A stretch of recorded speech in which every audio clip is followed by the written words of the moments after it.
ಕೋಲಾರ ಜಿಲ್ಲೆ ಮಾಲೂರು ತಾಲೂಕಿನ ಸಂತಳ್ಳಿಯಲ್ಲಿರುವ ಆನಂದ ಮಾರ್ಗ ಆಶ್ರಮದಲ್ಲಿ 2 ಗುಂಪುಗಳ ನಡುವೆ ಹೊಡೆದಾಟ ನಡೆದಿದ್ದು ಸ್ವಾಮೀಜಿಯೊಬ್ಬರನ್ನ ಕೊಲೆ ಮಾಡಲಾಗಿದೆ.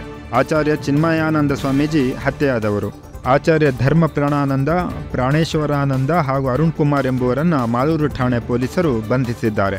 ಆಚಾರ್ಯ ಧರ್ಮ ಪ್ರಾಣಾನಂದ ಗುಂಪಿನಿಂದ ಹತ್ಯೆ ನಡೆದಿದೆ ಎಂಬ ಆರೋಪ ಕೇಳಿ ಬಂದಿದ್ದು ಮಾಲೂರು ಪೊಲೀಸ್ ಠಾಣೆಯಲ್ಲಿ ಪ್ರಕರಣ ದಾಖಲಾಗಿದೆ. ಶನಿವಾರ ಬೆಳಗ್ಗೆ 6 ಗಂಟೆಗೆ ಸ್ವಾಮೀಜಿ ಮೇಲೆ ಹಲ್ಲೆ ನಡೆದಿದೆ.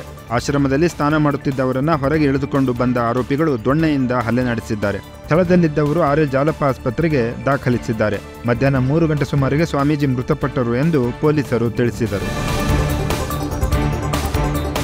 ಚಿತ್ರದುರ್ಗದ ರೇಣುಕಾಸ್ವಾಮಿ ಕೊಲೆ ಪ್ರಕರಣದ ಆರೋಪಿಗಳಾದ ನಟ ದರ್ಶನ್ ಹಾಗೂ ಇತರ ಮೂವರನ್ನು ನಗರದ 24ನೇ ಎಸಿಎಂಎಂ ನ್ಯಾಯಾಲಯ 12 ದಿನಗಳ ಕಾಲ ನ್ಯಾಯಾಂಗ ಬಂಧನಕ್ಕೆ ಒಪ್ಪಿಸಿದೆ.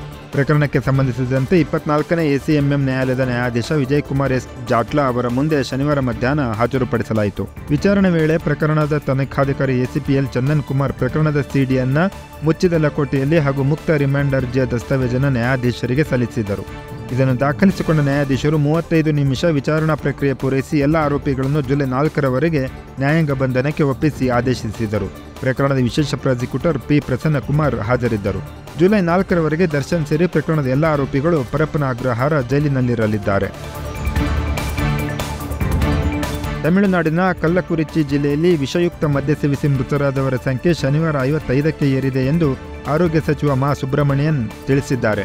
185 ಮಂದಿ ವಿವಿಧ ಆಸ್ಪತ್ರೆಗಳಲ್ಲಿ ಚಿಕಿತ್ಸೆ ಪಡೆಯುತ್ತಿದ್ದಾರೆ. ಅವರನ್ನು ಕಲ್ಲಕುರಿಚಿ, ಪುದುಚೇರಿ, ಸೇಲಂ ಹಾಗೂ ವಿಲ್ಲುಪುರಂ ಆಸ್ಪತ್ರೆಗೆ ದಾಖಲಿಸಲಾಗಿದೆ ಎಂದು ಅವರು ತಿಳಿಸಿದ್ದಾರೆ. ಪ್ರಕರಣ ಸಂಬಂಧ ಕಠಿಣ ಕ್ರಮಕ್ಕೆ ಮುಖ್ಯಮಂತ್ರಿ ಎಂಕೆ ಸ್ಟಾಲಿನ್ ಸೂಚನೆ ನೀಡಿದ್ದು ಮೃತರ ಕುಟುಂಬಕ್ಕೆ ತಲಾ 10 ಲಕ್ಷ ರೂಪಾಯಿ ಪರಿಹಾರ ಘೋಷಿಸಿದ್ದಾರೆ.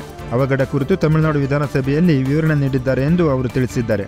ಈ ಪ್ರಕರಣ ಖಂಡಿಸಿ ತಮಿಳುನಾಡು ವಿಧಾನಸಭೆಯ ಎಐಡಿಎಂಕೆ ಶಾಸಕರು ಕಪ್ಪು ಅಂಗಿ ಧರಿಸಿ ಸದನ ಪ್ರವೇಶಿಸುವ ಮೂಲಕ ಪ್ರತಿಭಟನೆ ದಾಖಲಿಸಿದರು.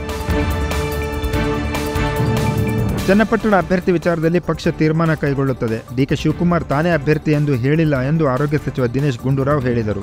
ಮೈಸೂರಿನಲ್ಲಿ ಶನಿವಾರ ಮಾತನಾಡಿದ ಅವರು, ಉಪಚುನಾವಣೆ ನಡೆಯಲಿರುವ 3 ಕ್ಷೇತ್ರಗಳಿಗೆ ಪಕ್ಷವು ಉಸ್ತುವಾರಿಗಳನ್ನು ನೇಮಕ ಮಾಡಿದೆ. ಚನ್ನಪಟ್ಟಣ ಕ್ಷೇತ್ರದಲ್ಲಿ ಸಚಿವ ಚಲುವರಾಯಸ್ವಾಮಿ ಅಧ್ಯಕ್ಷತೆಯ ಸಮಿತಿಯು ಸಭೆ ನಡೆಸಿ ಟಿಕೆಟ್ ಆಕಾಂಕ್ಷಿಗಳ ವಿವರಗಳನ್ನು ಕೆಪಿಸಿಸಿಗೆ ಸಲ್ಲಿಸಲಿದೆ.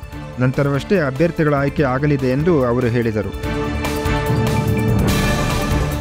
ಬೆಂಗಳೂರು ಟರ್ಫ್ ಕ್ಲಬ್ನಲ್ಲಿ ಕುದುರೆ ಪಂದ್ಯಗಳನ್ನು ಆಯೋಜಿಸಲು ಅನುಮತಿ ನೀಡಿದ ಏಕಸದಸ್ಯ ನ್ಯಾಯಪೀಠದ ಮಧ್ಯಂತರ ಆದೇಶಕ್ಕೆ ವಿಭಾಗೀಯ ನ್ಯಾಯಪೀಠ ತಡೆ ವಿಧಿಸಿದೆ.